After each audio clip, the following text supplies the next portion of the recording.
Gavel, so I'm going to have to do this. So I'm going to call the regular meeting of the Ross-Town Council for January 9th, 2025 to order. Welcome, everyone. Are we ready? We're not ready? We are ready. Okay. So we will start with item 1 of our agenda, posting of the agenda. There are no changes to the agenda that I'm aware of. Excuse me, sir. Yes. Please go ahead. Is your microphone on? It says it's on. Okay, you need to put it a little bit closer to your mouth, I Okay. think. Thank you. I don't have my hearing aid yet, so, oh, there it is. All right, thank you. Okay. Excuse me, Mr. Mayor. Yes, please. There is a requested change to the agenda under number 2, changes to the agenda, requesting that the town council remove item number 8E from the agenda so that the general government subcommittee may conduct additional review and then return to the council when they're ready. All right, so we'll handle that as an agenda change as opposed to pulling it and then referring it back, in other words. Yeah, that's fine. Yes, please. I mean, I'll defer Yeah. to our town attorney, but it's not something that was noticed beyond being posted on the agenda. All right, well, if there's no problem with the procedure, then that's what we'll do. Okay, thank you. Thank you. It can be pulled in case someone wanted to hear my opinion. Thank you. Yeah, of course, we always want to hear your opinion, Ben. All right, so then we will move on to item 3, open time for public expression. This is a time for any member of the public to address the council on any matter that is not on the agenda. If you have anything that you would like to say, please come to the podium, state your name, and you have 3 minutes. Thank you.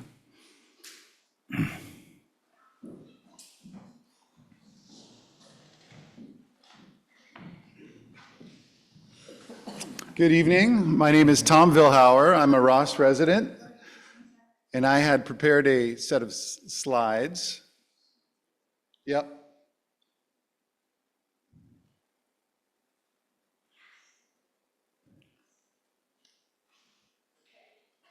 If I want to advance, just up and down for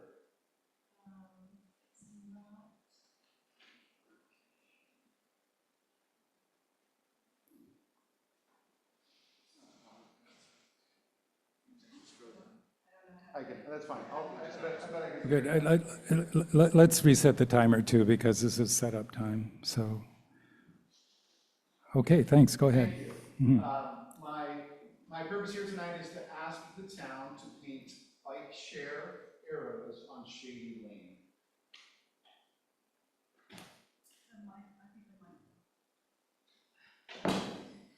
Is that better? Okay. So again, my goal is to ask the town to paint bike share arrows on Shady Lane. I have 2 sons. My family lives in Winship Park, and I have 2 sons who attend the Ross School. They travel down Shady Lane every day on their bikes to get to school, along with many of our other neighbors and other kids who live in our neighborhood, as well as kids who live on Bolinas Avenue, kids who live on Fernhill. There are many children who use Shady Lane to navigate to get to school. This is a subset of some of the names of some Ross citizens, town council constituents. These are all kids who attend Ross School, a subset of the kids in Winship Park. Many of us know that Shady Lane is a busy road. There are contractor trucks, there are SUVs, and they're all traveling on the same thoroughfare as bicycles and non-car riders, scooters, different kinds of people using the same roadway. Now, Shady Lane is officially named a bikeway in the town bike and pedestrian plan. This is an official town document that was last updated in 2018, and it's on the town website. There are 2 primary routes in town. There's an east-west route that includes Lagunitas and Laurel Grove, and then a north-south route, and Shady Lane is an important part of that north-south route. Goal 2 of the bicycle transportation plan says, make the bicycle an integral part of daily life in Ross by implementing and maintaining a bikeway network. So we want to have bikes on Shady Lane. That is a stated goal for the town. Shady Lane is also part of the Marin County Bicycle Route 20, and there are a couple of wayfinding signs. That's to help bicyclists find their way along the path on Shady Lane. So it's also a county-designated bike route. So at this point, I wanted to point out the Ross Municipal Code gives the town council the right to decide how signs and signals work. I learned this from Public Works Director Simonich when I raised this issue with him in 2022. Hey, why can't we paint some bike share arrows? And he said, well, it's really up to the town council. And that's the way it works here in Ross. And in June of 2022, Public Works Director Simonich and Chief Potts actually appeared before the council and suggested a number of public roadway improvements that the town council could vote on. And the town council chose not to approve their suggestions that we paint bike share arrows there. Then Mayor Robbins said that she didn't like things on the street and that everyone knows there are bikes on Shady Lane. I had an email exchange with former council member Breckus who said, I think painting streets is ugly and I'm not convinced that it makes me or others drive differently because I see a bike sign painted in the road. I found this concept very foreign because painting on the road is how we communicate to drivers, whether it's stop limit lines or lane lines. This is how we tell drivers how they ought to drive. Taking reasonable steps to keep kids safe is a reasonable priority for the town. This is my son Anders. He's a 5th grader, and in May of 2023, 8 months after I first raised this issue with the town of Ross, Anders was struck on his scooter by a car about 200 yards from the Ross school. Fortunately, he was not injured. The car clipped off the front fender on his scooter. He was probably making some bad choices as a kid on a scooter, but that's what kids do, they make bad choices. And so it's helpful for us to make decisions as adults in charge to help keep kids safe. I will. My last point is that when we've said that Shady Lane is a place for bikes with the bike plan, when town staff has advised the council that we should paint bike arrows on the roadway, and then we don't do it, the town and the town council is inviting liability because if anything bad would happen, I think that the town director would say the same thing that he told me, which is, I tried. I asked the town council and they voted no. So thank you very much for your time. Yes, thank you, sir. Appreciate it. All right, so is there anyone else who has a public comment, either here in the town council chambers or present via Zoom? Okay, seeing no one. Cindy, no one on Zoom? All right. There are no raised hands online, Mayor. Okay, thank you. Then we'll move on to the mayor's report. I hope everyone had a great holiday season and is ready for 2025. For many, the new year is a time of turning the page on the previous year. In Ross, we will be not so much turning the page as maintaining our focus on moving ahead with important infrastructure projects, while also attending to ongoing regular processes of government. Now, this month, the council has a relatively light calendar, and that's not unusual in following the holiday season. And we're also beginning a very dry January, not of alcohol, but a break from the rain, a very welcome break from the rain. We had almost 30 inches of rain in Marin County in November and December. So perhaps calm before the storm is too strong a phrase, but it's likely that we will see some more rain before the season is over, and things will pick up soon for the council as well. And you may have noticed that the flags outside the post office and our town hall are flying at half-staff, and that's in recognition of the passing of former President Jimmy Carter. Today's been designated as a national day of mourning for our former president, and all federal offices are closed. Although state and local offices remain open, we do want to pause and reflect on President Carter's legacy, and his long record of community service and support for human rights and dignity.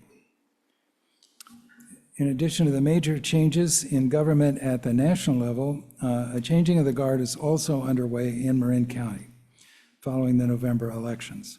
San Anselmo and Fairfax are each welcoming 2 new council members. Katie Rice, who has served us well as supervisor for District 2 since 2011, has retired. The Marin Independent Journal perhaps best summed up her many contributions over the years when it observed that she had been a strong and thoughtful representative of the Ross Valley community. She will be missed, but we look forward to working closely with incoming Supervisor Brian Colbert, especially on matters of particular importance to us, such as flood control, as well as other regional priorities and challenges. So in Ross, many of our programs, and particularly capital projects, are budgeted for and organized around not a calendar year, but rather around our fiscal year, which runs from July 1st through June 30th of the following year. We'll be beginning our planning process for the 2025-2026 fiscal year soon, with some initial discussions at our regular February council meeting and then continuing at our longer special annual budget workshop in April. We welcome your participation in connection with the upcoming meetings and, as always, very much appreciate your input. Moving on then to item 5, presentation by Diane Duda regarding the Marin County Commission on Aging. And as a member of the Commission on Aging, I need tech help. Okay, Thank you. Wait a minute. Please. It's just the up. yes. Arrow? It's just the up arrow that moves it down, This right? one, up, down, we'll go to the next one. Okay, great. Okay, thank you. Thank you. All right, well, good evening and welcome. Put that right now. Thank you. Okay. Get myself organized here. I'd like to say good evening to Mayor Kirschner and to the members of the Ross Town Council, and thank you very much for inviting me here this evening to make this report. And thank you also for appointing me as your representative to the Marin County Commission on Aging. I'm learning a lot, and it's my hope and desire to share that information that I'm learning with you over the years that come. So, get started here. Tonight, I'd like to introduce you to the commission and its work. With the exception of Councilman Salter, all of us, the council and myself, I think are in the 60-plus range, so we can relate to a lot of this information very personally. I can't speak for our esteemed council over on the right, but I know we are.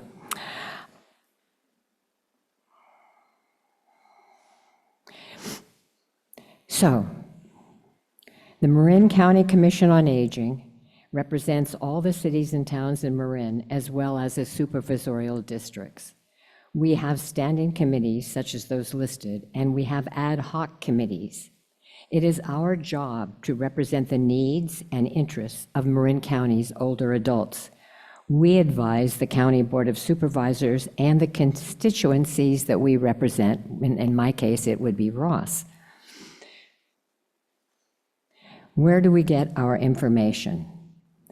Every 4 years, the county engages in a needs assessment of the entire county's older adult population.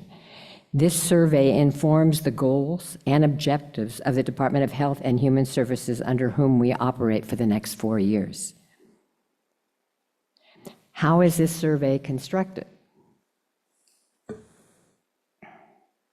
It's a random sample of Marin's older adults, and if you are interested in reviewing it, you can find it on the website listed on the slide. It's large.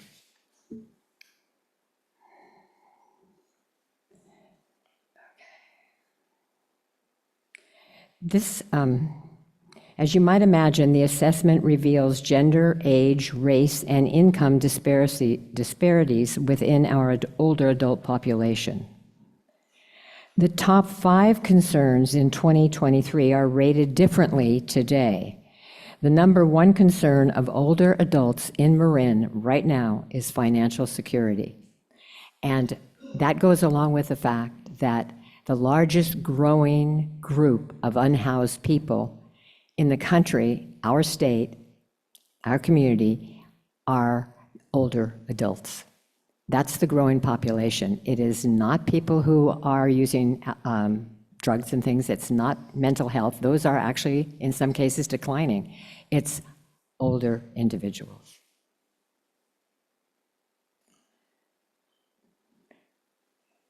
This 18%, no, wait, here we go here. This slide might surprise you. 25% of Marin County's residents are currently below the federal poverty line, even when adjusted for Marin, which is 300% above the national poverty line. That's a large number of our county's residents, as we are known to being a very wealthy county. And you can see, as we go further, this number is growing. 18% of older adults are food insecure. Bear in mind that these are 2023 figures. Food insecurity increased from 8% in 2019 to 18% in 2023, and indicators show that this percentage is rising.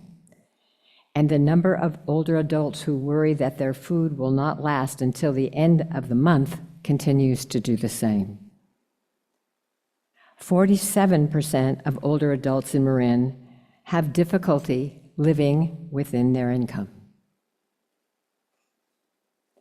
Older adults with high levels of concern for housing and affordability has doubled since 2011. Older adults are the fastest growing group of unhoused people, as I said, in the nation. And you can think about this in relationship to people's desires to stay in their community. Even if they're not being unhoused, they're being priced out of their community.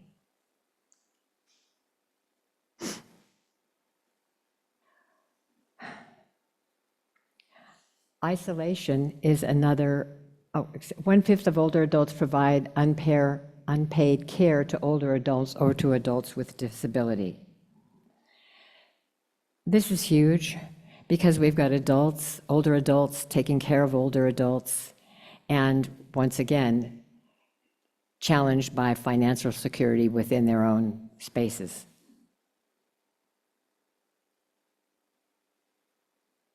Okay, so women are almost 3 times as likely to have felt, okay, somehow I think my slides got mixed up here, but we will see if we can do this a little bit.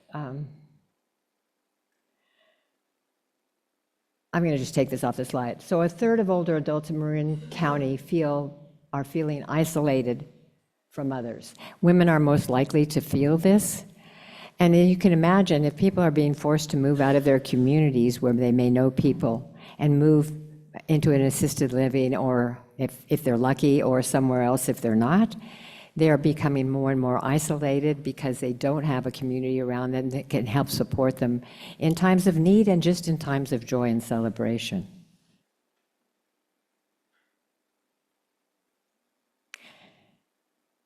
The Commission's goals for this year are to address financial insecurity and to increase opportunities for social engagement, among others.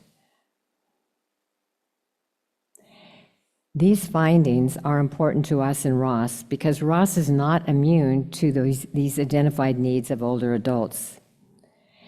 The 2019 Age-Friendly Needs Assessment revealed that older adults in Ross are identifying the lack of social activity for them as a concern.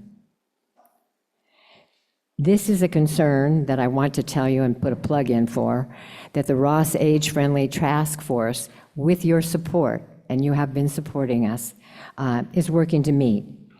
Your support on these activities is welcome and appreciated.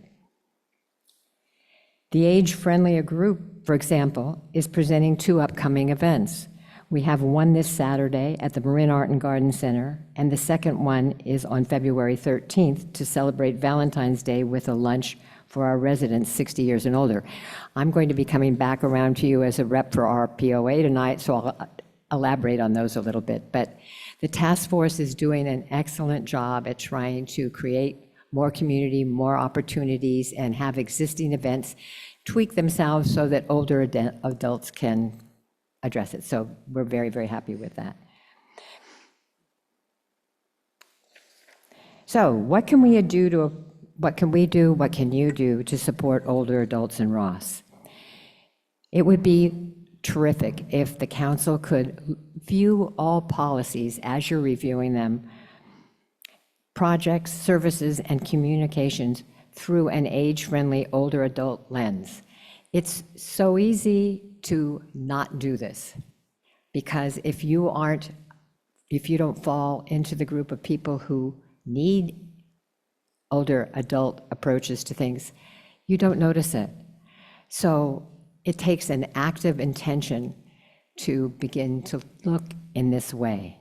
Look for opportunities to support intergenerational activities and actively seek out input from older adults. We all know that the post office is the place to get any information you want, and I know you've all taken your turns at being in front of the post office for various different reasons. This is a chance to seek out input from the older members of our community.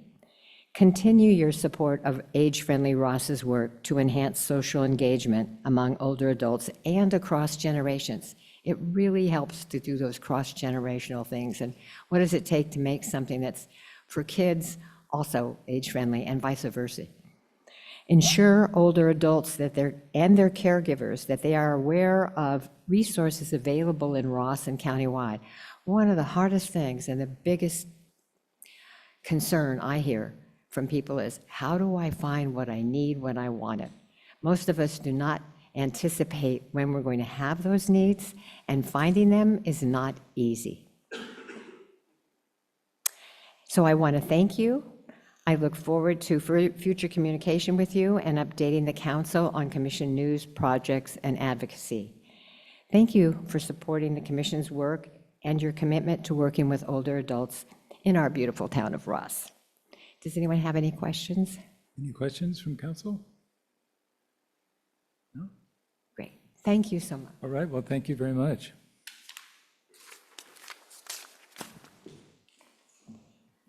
No raised hands online. All right. Does any member of the public have a comment? We don't need to take it, but since you're all here, any comments? All right, then we'll move on to the next item, which is council committee and liaison reports. Does any council member have a report? Well, I can talk about the fire board meeting. As you know, the council had asked the fire board to consider a one-year delay in the closure of the Ross Fire Station to give Ross and RVPA and the fire department time to make sure that Ross would have adequate emergency medical responders in town. And, we provided some background just to the 2021 decision about closing the station, which was based in part on finances, but also especially because we had been told by fire staff on multiple occasions that even if the fire station closed, there wouldn't be any change in the medical response, because with the Ross Valley Paramedic Authority ambulance, the response times would be the same for 85% of the calls, that there wouldn't be any change. But as we've learned, that's actually not the case. The Ross Valley Paramedic Authority may not be as stable as thought and could dissolve in the next 5 or 10 years if there are membership changes. But more importantly, a recent study showed that ambulance isn't available 85% of the time, it's closer to 40% of the time, which would mean that instead of Ross expecting 85% of the calls to be answered in the same time frame with the fire station closed, it would only be 40% of the calls answered in the same time frame. So we explained that background and also mentioned that it shouldn't really be an either-or decision. That is, either Ross Valley Fire Department upstaffs its engines to 3 people per engine, or Ross continues to have the same response for emergency medical calls. But with that background and those comments, the fire board declined to delay the closure of the Ross station. All right, does anyone else have a report? I have something. I think I in particular have been obsessed with what's going on in Southern California and all the destruction and damage. And I've been in touch with Mark Brown, who is the executive officer of the Marin Wildfire Prevention Authority. He's shocked for different reasons than I am. I'm shocked at the scope of the devastation. He's told me that he's shocked at the lack of preparedness by the communities, the lack of evacuation, the lack of home hardening, the lack of vegetation management and creation of defensible space. I know there will be tons of lessons learned coming out of this horrific series of fires that still continue to burn. But I think Marin and Marin Wildfire Prevention Authority are so far ahead of the curve in terms of preparation. In fact, right before I came to this meeting, I read that the Getty mansion in Malibu survived partly because they have double walls and, really complex air circulation, but also they have cut down all the bushes around the structures, and they have great defensible space. So there'll be a lot more to come on this horrific issue. I think it underscores the work that every single homeowner needs to do to prepare for this. And also, it's January 9th, and everyone thinks fire season is, April to October. California has a fire season now that's 365 days a year, so we need to be ready 100% of the time. Anyone else have a report? All right, well, thank you.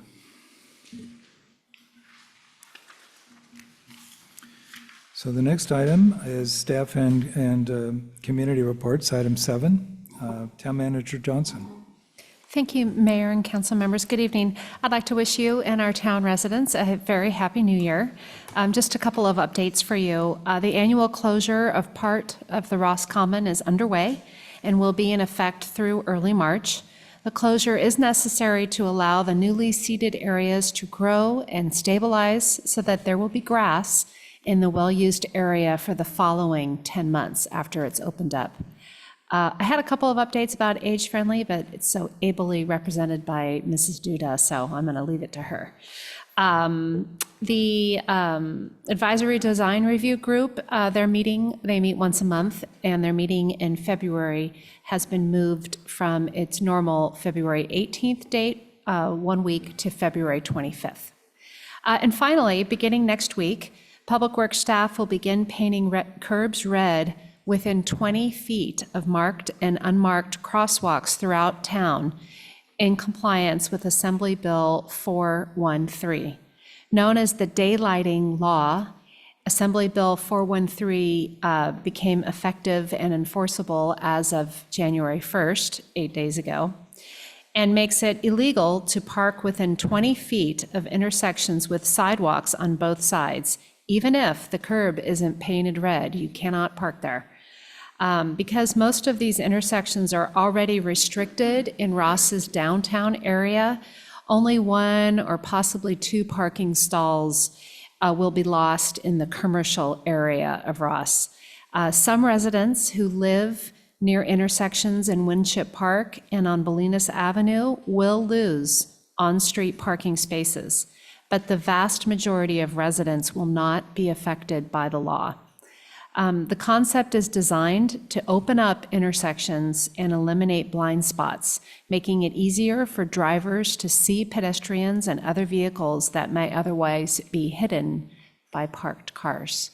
So this is not discretionary for the town. This is something that we must do to be in compliance with state law. And through the efforts of our Public Works Director and staff, it's going to be done very quickly. So thank you.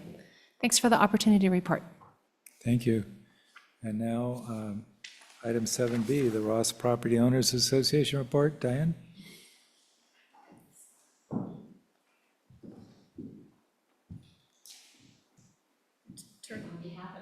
Turn the microphone. Okay. On behalf of the RPOA, we have not yet had our January meeting because it got moved to after the council meeting. So I'm going to give you a report as of December and what's been going on. We've completed December's membership campaign, and we didn't quite hit our goals, but that's because we got more money, but we didn't get as many people. So I'm just saying to all of you that if you can encourage everybody that you know to become a member of the Property Association, there's such value to doing that, and the association is doing an amazing job. The Ross Auxiliary, as you know, works with the Property Owners Association, and they put on what I think was an amazing Winterfest in cooperation with the Winter Wonderland at the Marin Art and Garden Center. And you notice I keep mentioning the Marin Art and Garden Center, but they have been a wonderful partner with every single thing that we've done with the task force and with RPOA. So I want to make a plug here. You can't imagine why, I'm sure. We had the holiday lights on the common, and the lights were installed, and they're still up. It was really nice coming down here, seeing those trees lit up. The Santa's mailbox, I don't know if you were all familiar with Santa's mailbox, but if any of you missed this, Santa's mailbox was open at the post office. Children could drop a letter and receive a handwritten reply from an elf. So there were many Ross Auxiliary volunteers for this, and I think it was very successful, and the children loved it. Age-friendly Ross, once again, the challenges of dementia, now we'll go from the children to dementia, but the challenges of dementia breakfast is Saturday at the Marin Art and Garden Center. It starts at 9:30. If you haven't signed up and you would like to go, I'm sure we can make special exceptions for you. And we actually have 3 excellent speakers that are going to be at that. Dr. Kenio from Kaiser, who is an expert on gerontology, on aging, on all those things, and she is going to be one of the 3 speakers. We also have experts from the Alzheimer Association and from the Jewish Family and Children's Services, and they're going to present information on memory decline and resources, that very important word, resources for any of us that may need them, for individuals, family members, or caregivers of those experiencing memory challenge. And there'll be a light breakfast. So that's one of the things. And the other is, and you see these around town, and I want to make a plug for Cedars, because this is part of the coming together that the task force has brought about, and under Jeff Koblick's leadership of the RPOA is bringing about. But Cedars does our outwork design. We're interacting. There's been programs between Ross School and Cedars. It's really very exciting. The Ross Valentine Luncheon for 60 plus is open to everyone, and these are free because of your support and others' support. These are open to everybody in our town. And as it says here, come enjoy great food, fine conversation, beautiful music from the Branson School. Here we're going to interact again. The Branson School a cappella choir, they like doing this, and we like having them.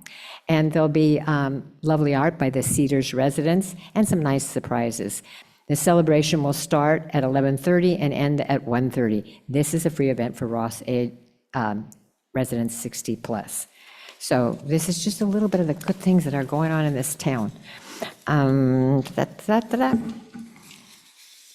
Moving right along. The Live on the Commons, which you've all experienced, has been ably run by Elena and Janine, and the next one is April 25th. So we also assisted with the sip and stroll that occurred during the holidays. We have a photo contest that's going, and there'll be more information about that. I think there is, for those who are members, there was a flash that went out in the email about how to participate. I think we also have flyers out about how to participate on that. We are working to improve landscaping of the Ross Common. Michael Yandel and James Gray are going to come up with design suggestions for a new arbor across from the Ross Post Office. And then, for a little bit of levity, dog poop bags locations are needed, and we're looking into additional areas for those. And I think for those of us that have dodged them, we're really excited about additional areas for people who don't carry bags. And I think, on that jolly note, that is the completion of the report from RPOA. Thank you. Great, thank you very much.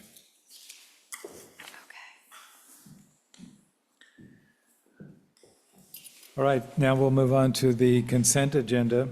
So these are matters that will all be voted on as a single motion unless a member of the council or a member of the public requests that a particular item be removed for separate consideration.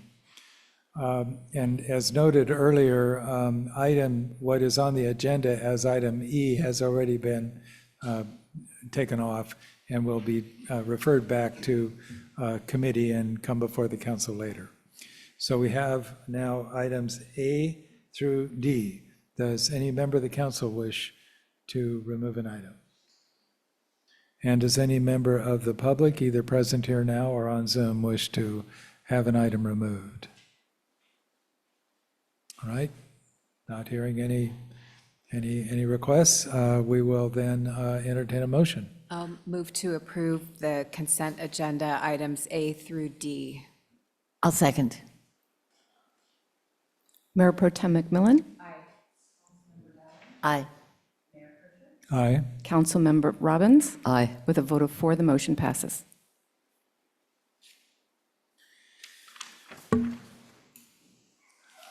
The next item is item 9, public hearings on planning projects.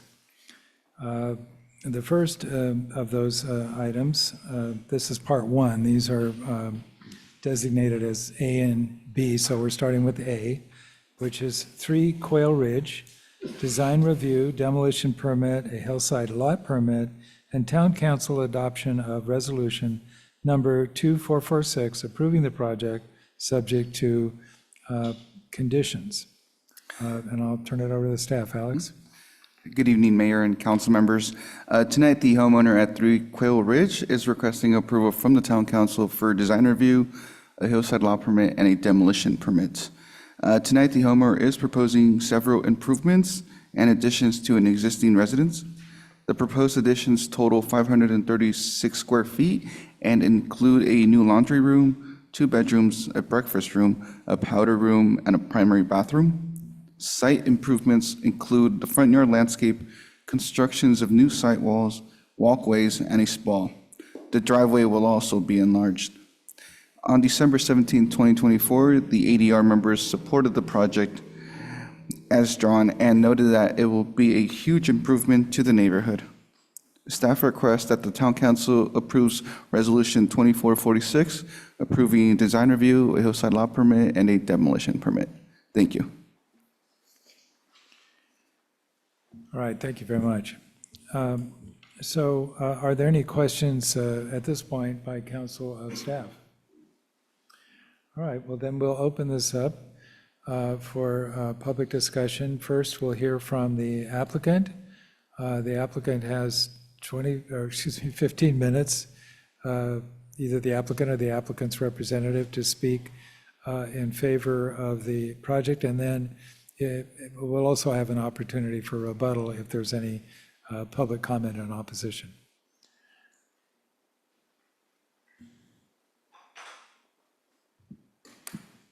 Hi, I'm Jessica Fairchild. I'm the architect for the project, and I'd like to reserve my time for questions afterwards.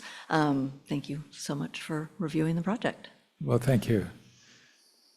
All right, does anyone else wish to be heard in connection with this project, either present here now or online?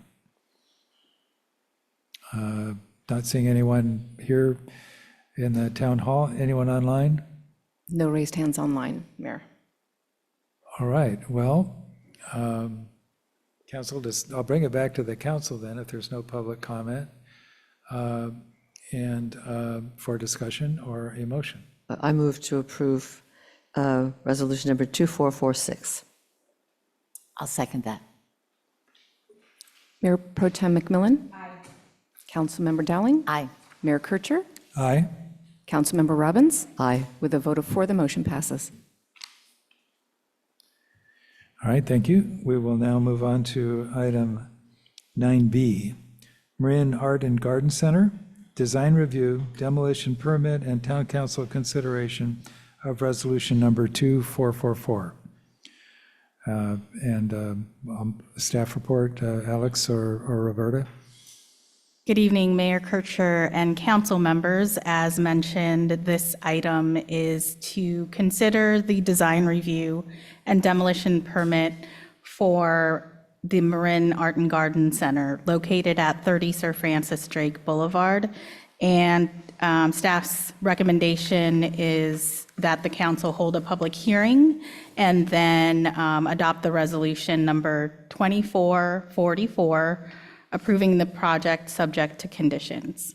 The applicant is requesting approval of design review and a demolition permit related but not limited to the renovation of the Livermore Pavilion, replacement of a celebration stage platform, replacement of storage structures, some 7-foot-high site fencing, site work within 20 feet of the creek, renovation of landscaped areas, decks, planting, paving, and lighting, as well as pathways over 2,500 square feet.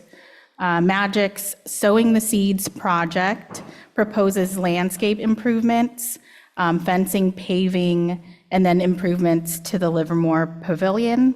There's a small 31 square foot addition to the Livermore Pavilion, construction of 375 square foot storage structures. And then overall, the impervious surfaces will be decreased by over 16,000 square feet. During the October 17th ADR meeting, with a vote of 5 for, 0 against, and 0 absent, the ADR did express support for the project. There were some recommendations on the master sign program, so that'll be returning before the council at a future meeting. And then tonight, the applicant and architect Jessica Fairchild is here, as well as Iris Lex, the executive director, and they're happy to answer any questions. And I'm happy to answer any questions for staff as well. Thank you. Council questions of staff? None? All right, then we will open it for public comment and hear from the applicant or the applicant's representative. Again, you have 15 minutes. You don't have to say anything. It's up to you. And you will always have an opportunity for rebuttal if there is any opposition. Thank you. Again, Jessica Fairchild, I'm the architect, and I'd like to reserve the time for any questions. Thank you again for reviewing the project. All right, thank you. All right, so if there's nothing further at this point from the applicant, let's hear from other members of the public. Does anyone else wish to be heard on this project? Boy, that's a popular project. No opposition? Wow. Okay, anybody online? No raised hands online, Okay. Mayor. Any comments or questions from the council? I'll bring it back to the council for discussion. I would like to move to adopt resolution number 2444. I will second. Mayor Pro Tem McMillan? Councilmember Dowling? Aye. Mayor Kircher? Aye. Councilmember Robbins? Aye. With a vote of 4, the motion passes. Great, thank you.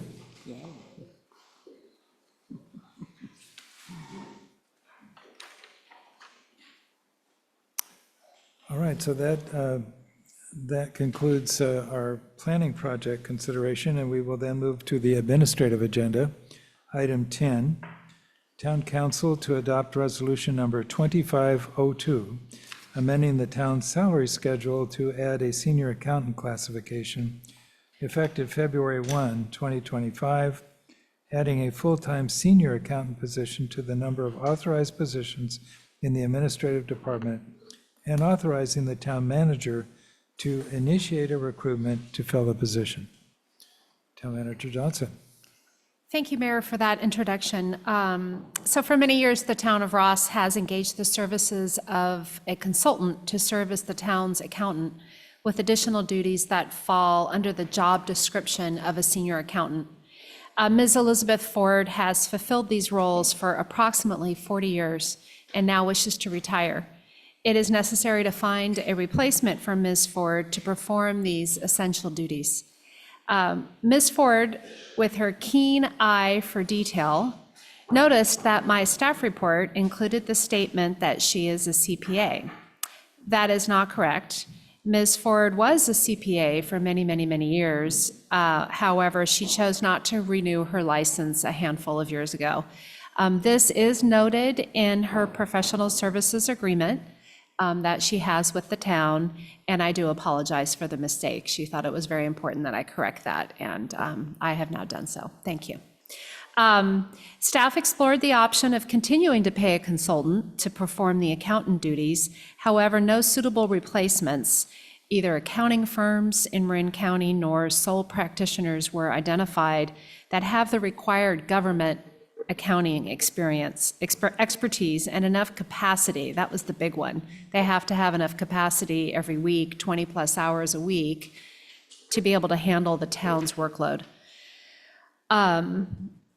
Staff reviewed the organizational structure of the finance and accounting functions in other smaller-sized Marin County cities and found that every city devotes significantly greater amounts of staffing resources to these functions than Ross does. Your staff report for this item provides 5 examples of cities and how they staff these administrative functions. It's my opinion that staff has been able to perform these functions adequately with far fewer staff than other cities because of the expertise and the work ethic of its former and current employees, and especially its longtime accounting consultant, Elizabeth Ford. In recent years, the workload has increased due to new state and federal laws, due to community and council expectations for enhanced communication and increased service levels, an increased emphasis on technology and cybersecurity, and increased HR and risk management related issues. In order to adequately operate the Town of Ross organization, additional staffing resources must be considered. A full-time senior accountant position will focus on the finance and accounting functions currently performed by Ms. Ford and assume some of the transactional functions that the town clerk currently performs, such as payroll and accounts payable. This will allow the town clerk to focus on her other duties, which include a greater emphasis on communication, information technology, human resources, and her personal favorite, which is responding to a marked increase in public records requests. More specifically, a definition of the senior accountant position and a salary range is included in the staff report for this item, and also a job description is attached to the staff report. The cost to fund a full-time senior accountant position is approximately $150,000 to $174,000 annually. That includes salary and benefits. A portion of this cost will be expended in the current fiscal year, depending on the success of the recruitment to fill the position, so how quickly we fill it and get this person started. The current fiscal year ending 25 budget will absorb the additional costs related to this new position whenever this person starts. No additional appropriation is required for the current fiscal year 25.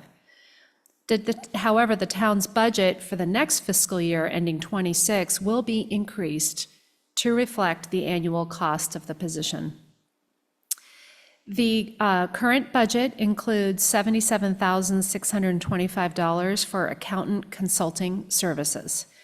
It is expected that this funding will be needed this fiscal year to compensate the incumbent for her time through the end of the fiscal year to train and transition to the new employee.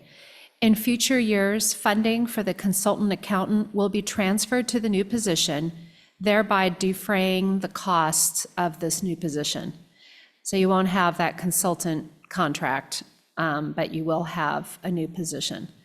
Funding will also be transferred from the temporary part-time wages line item in the general government section of the town's budget to cover most of the remaining increase in expenses for the new senior accountant position. Upon town council's approval of this new position via adoption of the resolution included in your packet, staff will initiate the recruitment process to fill the position as quickly as possible. Ideally, the position will be filled in time to participate in the preparation of the annual budget, which starts in February, and the annual audit process, which will be underway. Thank you. I'm here for questions, should you have any.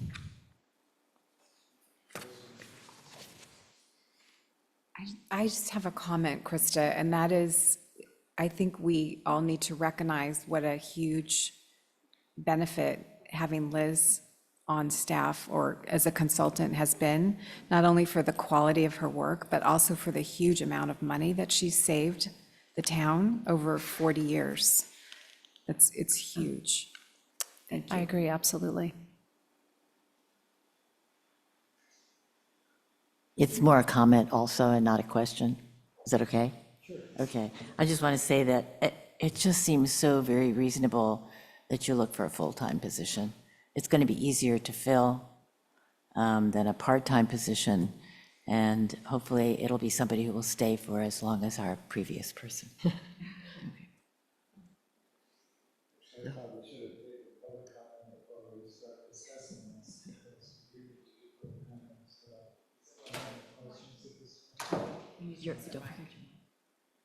All right, so let's, before we continue, let's see if there's any public comment. I see no one in the room other than Valerie, who's keeping an eye on me and saying like this, talk louder.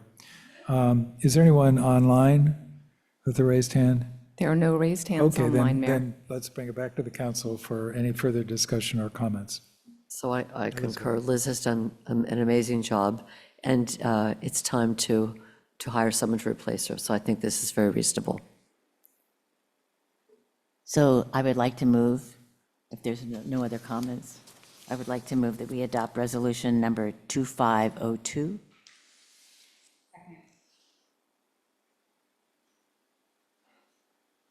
Mayor Pro Tem McMillan? Aye. Councilmember Dowling? Yes. Mayor Kircher? Aye. Councilmember Robbins? Aye. With a vote of 4, the motion passes.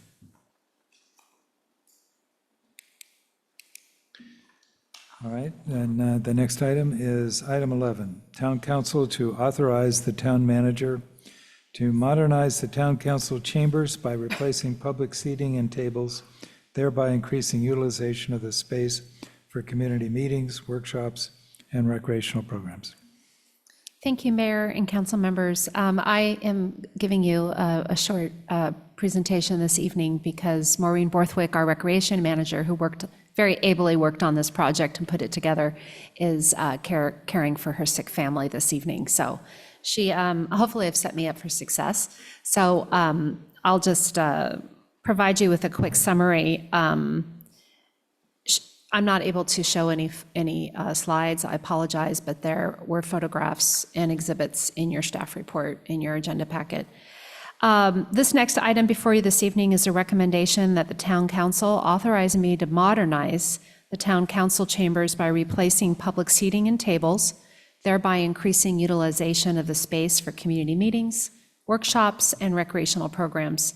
Ross Town Hall was constructed in the late 1920s, so almost 100 years ago.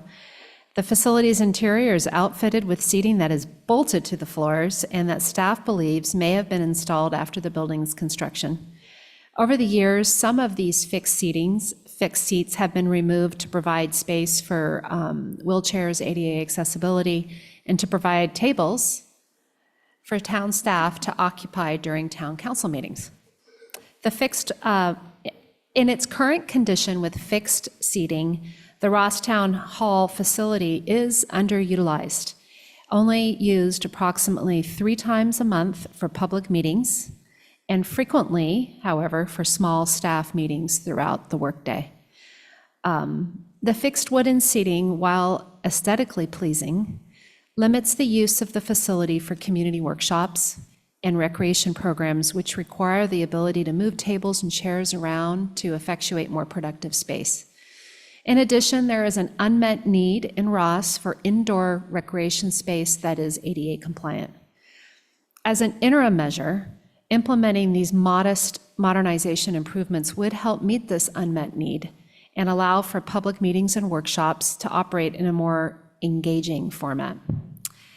Staff recommended improvements to public seating include the replacement of these existing fixed seats with 40 stackable chairs that are ADA compliant and versatile.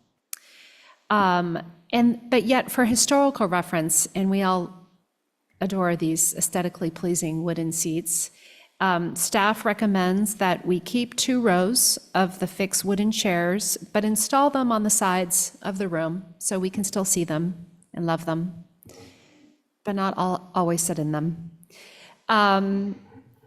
Staff recommended replacing the 2 existing meeting tables, these ones, with 6 modern training tables equipped with privacy screens, that's my request, swivel coasters, and a sleek design to increase interdepartmental collaboration, interagency relationships, and recreational programs. But when they're not in use, the tables will be easily folded and stored, and the chairs will be stacked and stored on rolling dollies with these spiffy covers and tucked away into the side of the room.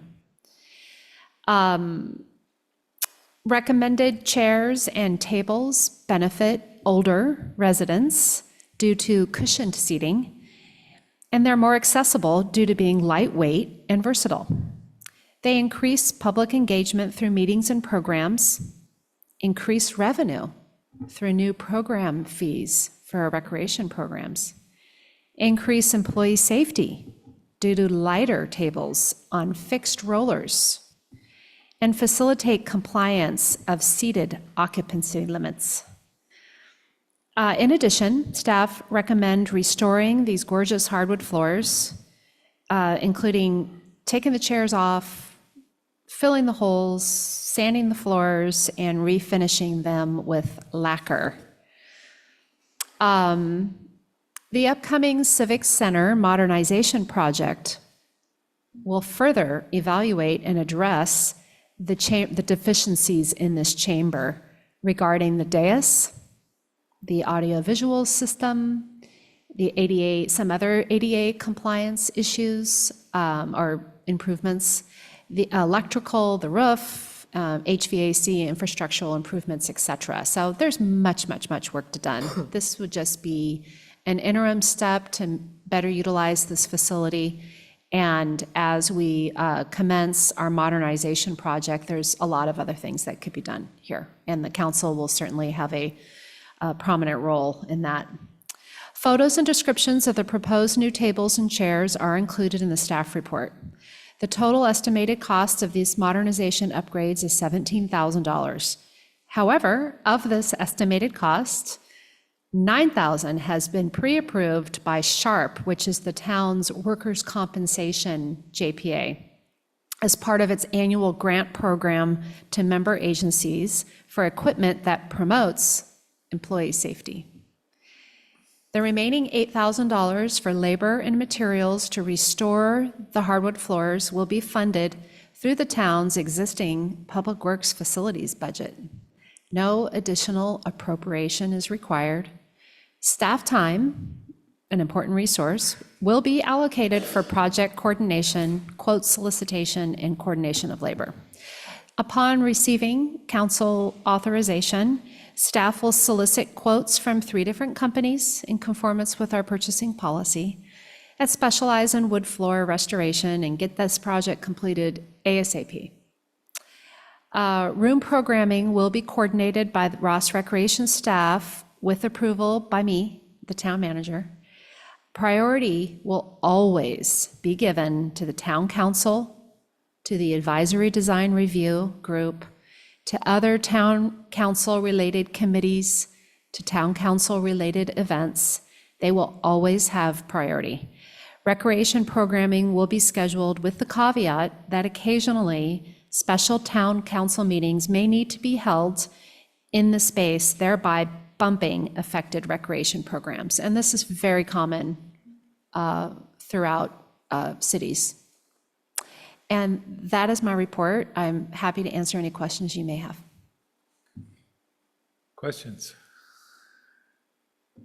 Staff really wants to keep 8 of those aesthetically beautiful chairs in this room attached to the floor. Not attached to the floor, on the sides. And again, this is your room. This is the council's chambers. We're interested in that just because they are beautiful, and there are, I think, people in the community that love them. And we plan on storing them because we don't know what's going to happen as part of the modernization process. The council, and there will also be opportunities for the community to provide input. And there might be, with more community outreach, we might find that more members of the community want it. You know, we don't want to throw them away, but it's your chamber. So if you prefer not to keep them in here, we can do that, or we can put them here, and if you don't like them, we can give them the boot.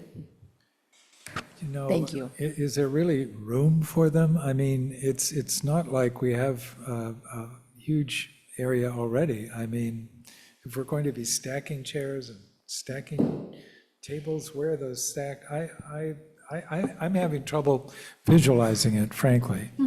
Well, we'd be happy to accept your flexibility if we find, as we're doing the floors, and as we actually get the new tables and chairs in the room, if we find that we don't have room for them, it would be lovely to have your flexibility or your authorization to put them elsewhere. All right, well, that's fine. They're not going to be bolted to the floor, so we can No, see sir. how that goes. Yeah. I mean, an alternative would be just a nice picture of them or something that we, So will people be able to sit in them if they're on the side, yeah, Yes. is that safe? but they won't be bolted to the floor? We'll figure out how to make them safe. Our public works director is very skilled. And then one other question, the storage of all the chairs and the tables, where is that going to be? I'm planning on putting 4 in my office, and I think Roberta might want a couple in her office. And then, Oh, I'm talking about the new chairs and the new tables. where we put them, well, there is a night, there are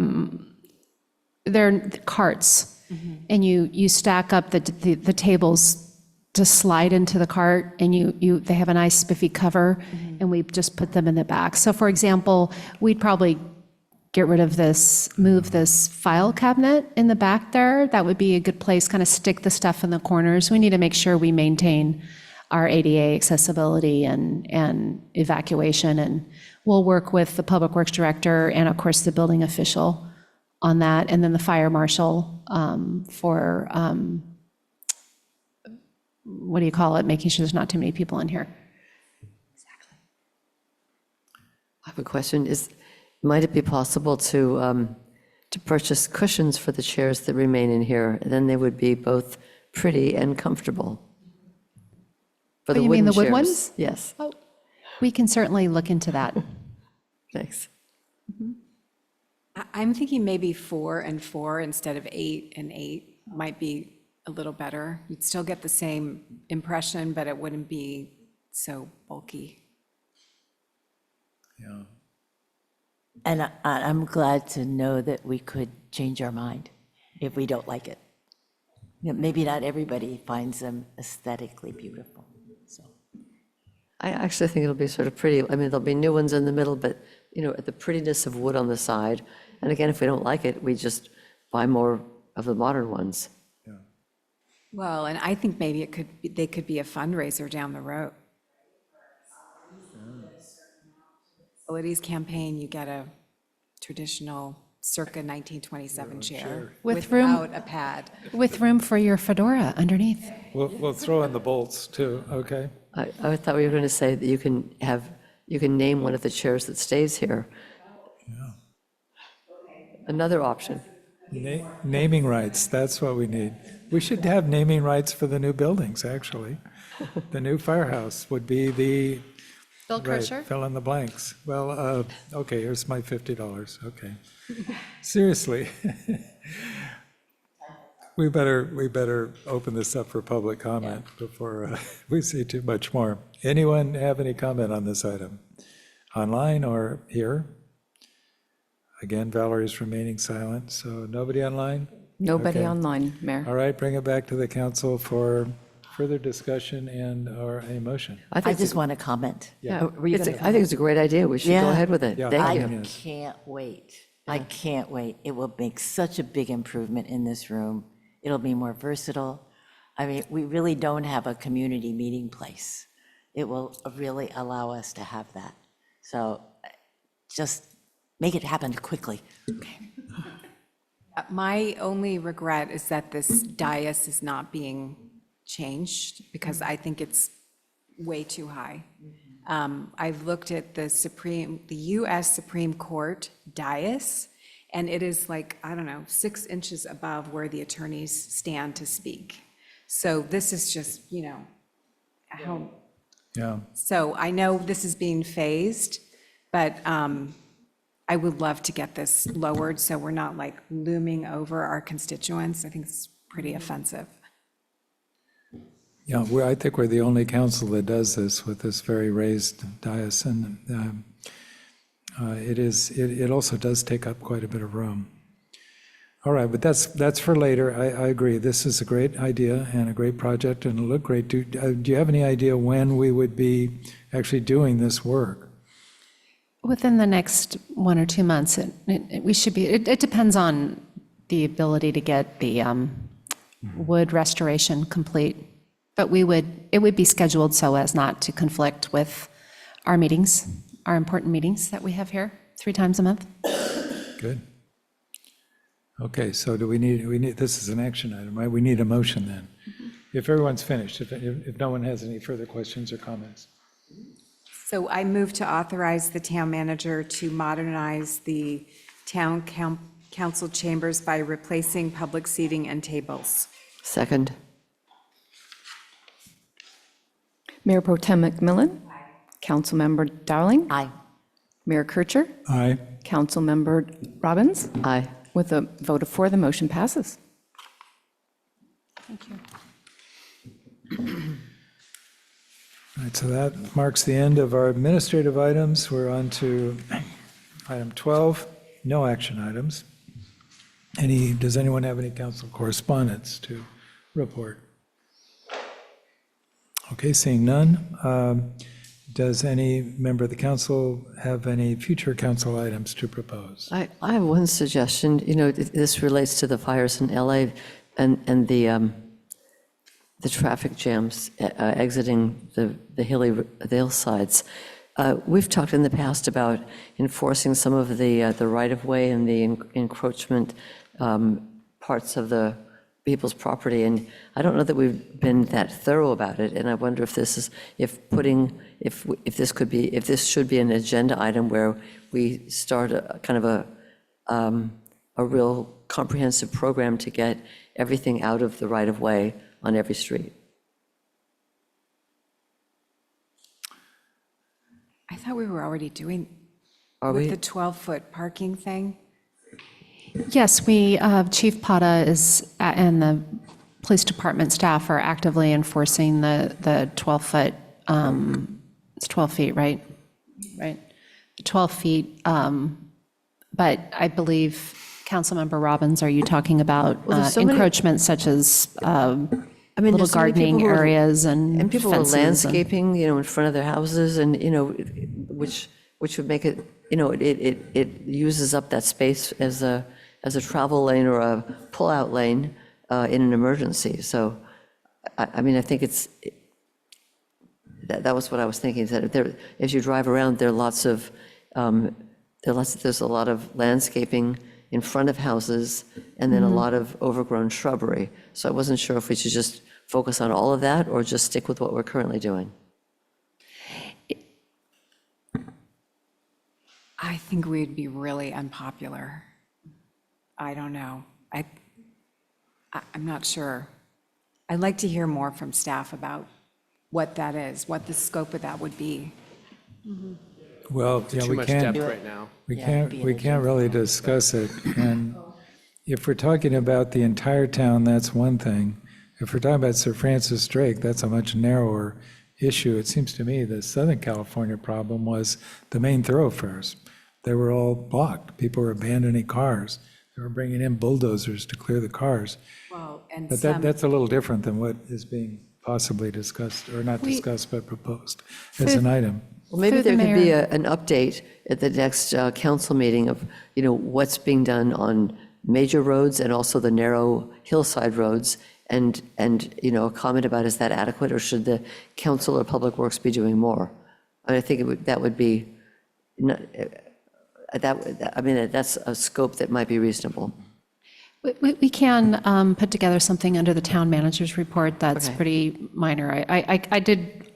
I would like to comment that we do have a meeting every week that oftentimes our fire department is represented at this meeting, and we do talk about and make sure that our fire officials know that we are supportive of abating or talking to homeowners that have hedges that are growing into the right-of-way. It's something that is very much emphasized in our meetings. Landscaping is a bit different than there are some cases throughout town where folks have built into the right-of-way, and it is a bit of a can of worms, but we can talk a little bit more at it at our next, under the town manager's report. Great, Is that okay? thanks. All right. Any other proposals? I'm wondering, given the person who spoke during public expression, the time for public expression, who talked about the bike share arrows on Shady Lane, does that need to come back to a council meeting to discuss? Well, it was previously discussed, but we have two new council members, of whom you are one. And then Matt Salter is not here this evening. Could it be part of the strategic planning session that we do in February as part of the CIP? Through the mayor, at your next council meeting, we had scheduled it for tonight, Yes. but since council member wasn't here, it was moved to your February 13th meeting. We have an agenda item that was requested by two council members to talk about our current capital improvement program, and where Rich Simonich, our director, will provide some updates to the council on the status of those projects, some of the things that have happened over this past year, including some small grant opportunities that are available through TAM for projects such as painting sharrows, things like that. So I think that would be an opportunity for you to receive information, to ask questions, to discuss it amongst yourself, to hear from the public. And that is just 4 weeks away. So the council, the item would be broad enough to include a discussion of this issue among others, you believe? Yes, we Okay. will fashion it in such a way that it would allow for council's discussion and kind of brainstorming.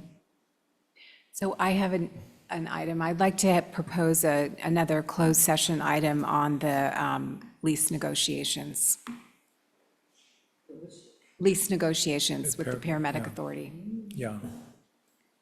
I would support that. I as would well. support that too. Thank you. And I think sooner rather than later. Yeah.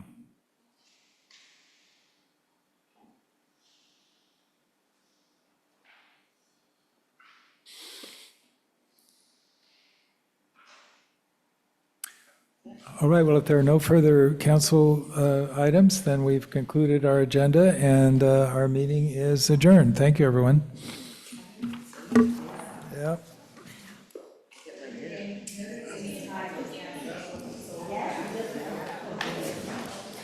So